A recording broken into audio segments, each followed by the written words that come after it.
Hello, everyone. This presentation will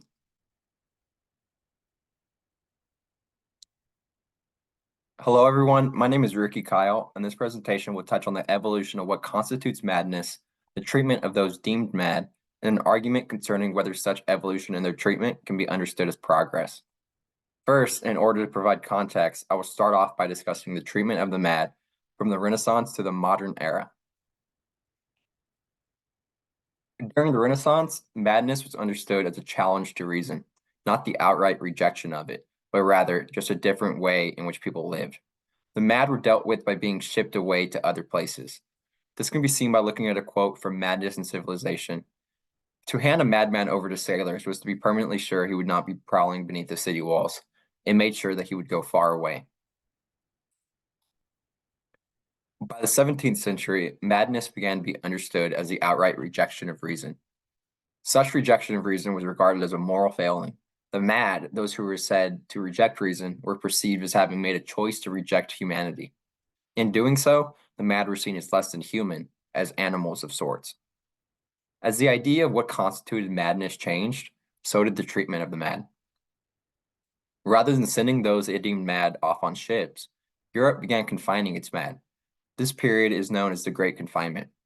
One example of Europe confining its mad can be seen in France. In 1656, more than 1% of the population of Paris was forced to move into the General Hospital of Paris. This confinement served the purpose of segregating the mad from the sane. Those who were confined, due to the belief that they were immoral and animal-like, were treated harshly. One account of the treatment of those deemed mad is as follows.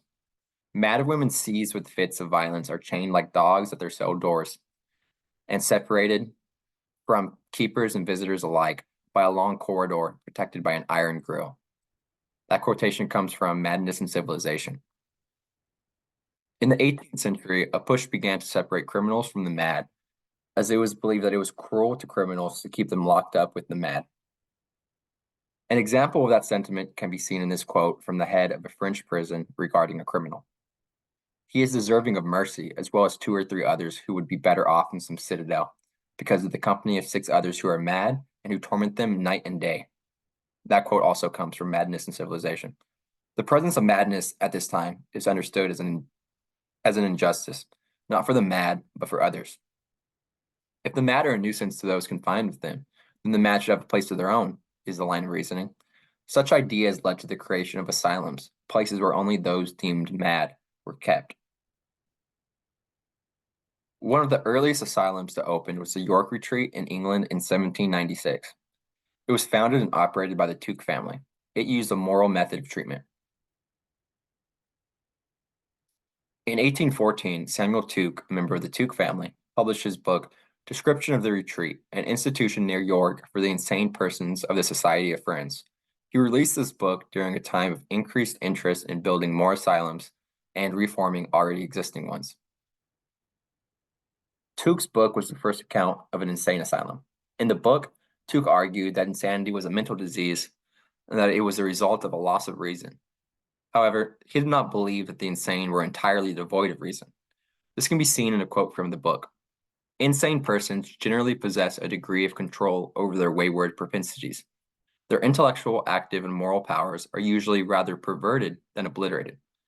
The belief that the mad retained some of their reason, that they were not fully devoid of it, meant that some of their behavior could be exonerated, and that there was room for the mad to have freedom of action and moral autonomy.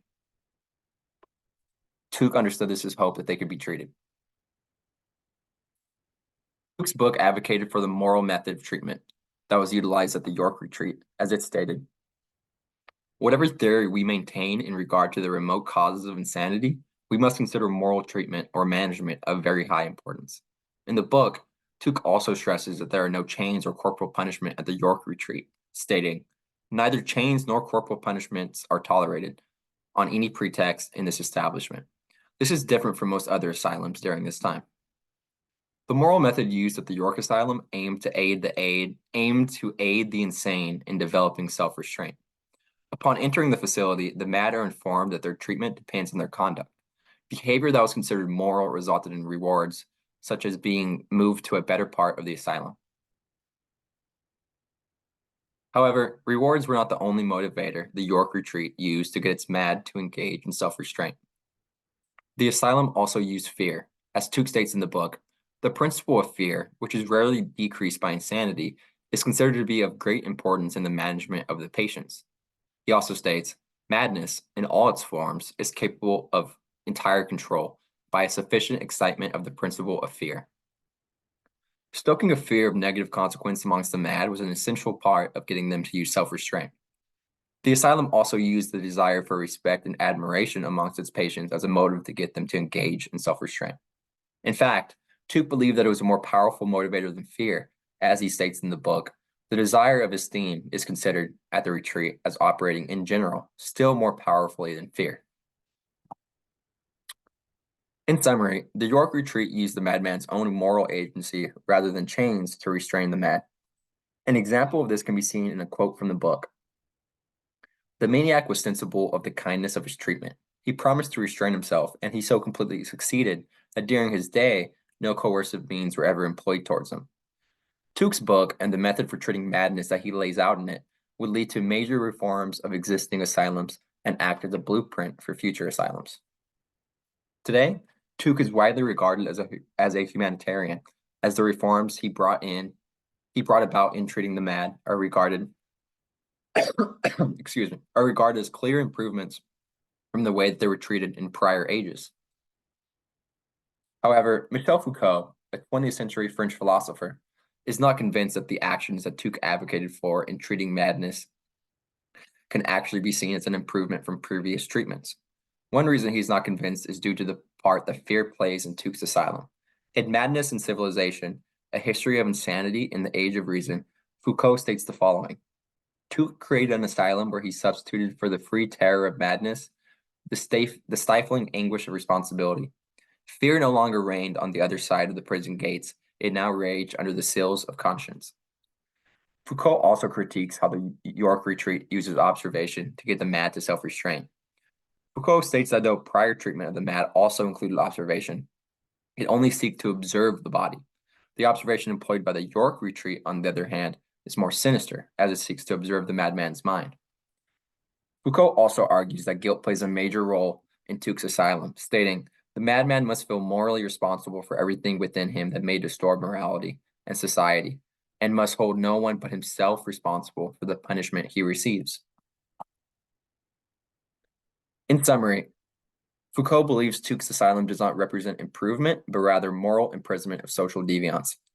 The asylum judged immediately and without appeal. Foucault argues that within the asylum, the madman recognizes that he is in a world where he is watched, judged, and condemned. Tuke may have helped to free the insane from physical restraints. However, he made them prisoners of their own conscience, argues Foucault. Foucault also believes that this is not real freedom and that we must reevaluate the idea that Tuke is a liberator of the insane. These are my slides, or these are my references. Thank you.